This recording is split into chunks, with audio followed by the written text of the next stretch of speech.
शिवसेना उद्धव गट के नेता संजय राउत ने आज प्रेस वार्ता में केंद्र सरकार, भाजपा नेता और चुनाव आयोग पर बड़ा हमला बोला है। उन्होंने कहा कि चुनाव आयोग अब मोदी और अमित शाह के पिंजरे का तोता बन चुका है। राउत ने कहा कि बीते 10 वर्षों में चुनाव आयोग ने कई फैसले बीजेपी के दबाव में लिए, फिर चाहे वह एकनाथ शिंदे को असली शिवसेना देना हो या अजित पवार को असली राष्ट्रवादी का दर्जा। उन्होंने कहा कि फडणवीस ने उर्दू का सहारा लेकर राजीव गांधी को जवाब दिया, जबकि राहुल ने सवाल आयोग से पूछे थे। चुनाव आयोग अब भाजपा की एक शाखा जैसा काम कर रहा है, निष्पक्षता कर चुकी है। आइए जानते हैं क्या कुछ कहा है सांसद संजय राउत ने।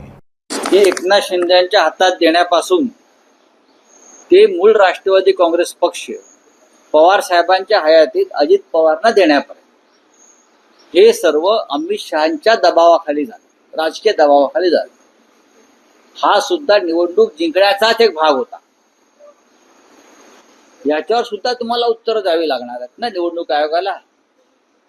हे तुमची जी उत्तरं चाललेली आहेत ना, थातूर मातूर छाचूगिरी आहे। तुम्ही अथॉरिटी नाही आहेत निवडणूक आयोगाच्या वतीनं। गेल्या 10 वर्षातला निवडणूक आयोग हा मोदी शहांच्या पिंजऱ्यातला पोपट झालेला आहे। पोपट विठू विठू तरी बोलतो, मिठू मिठू बोलतो। हा पोपट तेवढाही बोलत नाही। हा झालेला आहे अकबर बादशाहचा पोपट। तो जिवंत आहे की मेलाय हे सांगण्याची सुद्धा कोणाची हिंमत होत नाही। हे असे प्रकार महाराष्ट्रात जे सुरू आहेत ना, याला उत्तर द्या, त्याला उत्तर द्या, ही ढोंग आहेत आणि सोंग आहेत। राज्याचा आणि देशाचा निवडणूक आयोग यांनी आत्मा विकलेला आहे गेल्या 10 वर्षापासून आणि भारतीय जनता पक्षाची एक शाखा म्हणून ते काम करतात। ते लपून राहिलेलं नाही। निवडणूक भारतीय जनता पक्षावरती आम्ही आरोप केला तर राजीव कुमार नावाचे निवडणूक आयुक्त उत्तर द्यायचे। सरकारवरती आरोप केला। निवडणूक आयोग हे एक संविधानिक पद आहे, घटनात्मक पद आहे। त्यांनी निष्पक्षपाती पद्धतीनं या देशातल्या निवडणुका घ्यायच्या असतात। मोदी शहा सांगतील त्या पद्धतीनं निवडणुका घ्यायच्या नसतात। एक लक्षात घ्या, देवेंद्र फडणवीस तुम्ही वकील असाल पण कायद्याचा अभ्यास तुमच्यापेक्षा जास्त आमचा आहे। आदित्य ठाकरे यांनी जे विधान केलेलं आहे ती शिवसेनेचीच भूमिका आहे, माननीय उद्धव ठाकरे साहेबांची भूमिका आहे। आणि काही काळापूर्वी राज ठाकरे यांनी पण तीच भूमिका मांडली होती की मोदी शहाला महाराष्ट्रात पाय ठेवू देऊ नका, महाराष्ट्र गिळताय।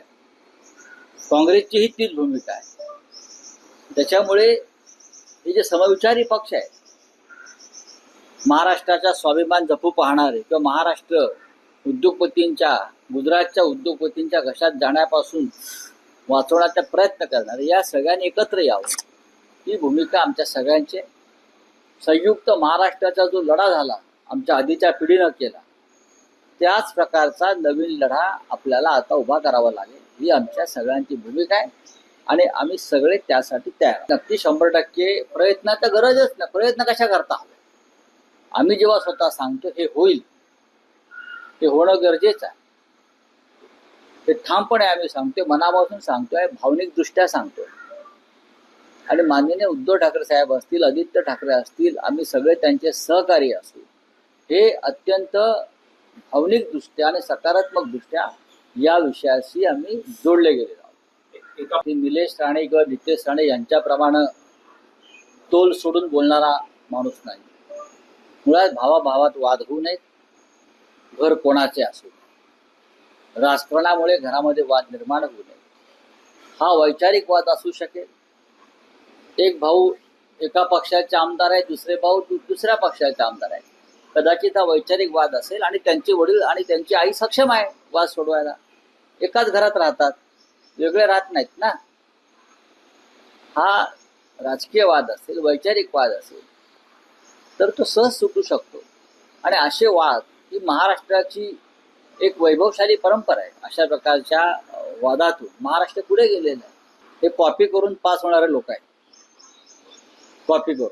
हे सगळे त्यांचे नेते असतील, त्यांचे आमदार असतील, देवेंद्र फडणवीस आणि त्यांचा पक्ष असेल, राहुल गांधींचा लेख हा त्यावरच आहे ना, हे कसे पास झाले? तुम्ही वारंवार तुम्हाला प्रश्न विचारताय, त्या सगळ्या प्रश्नांचं उत्तर राहुल गांधींचा लेख, आम्ही आतापर्यंत मांडलेली भूमिका, हे कॉपी करून चोऱ्या माऱ्या करून लांड्या लावाड्या करूनच पास झाले आणि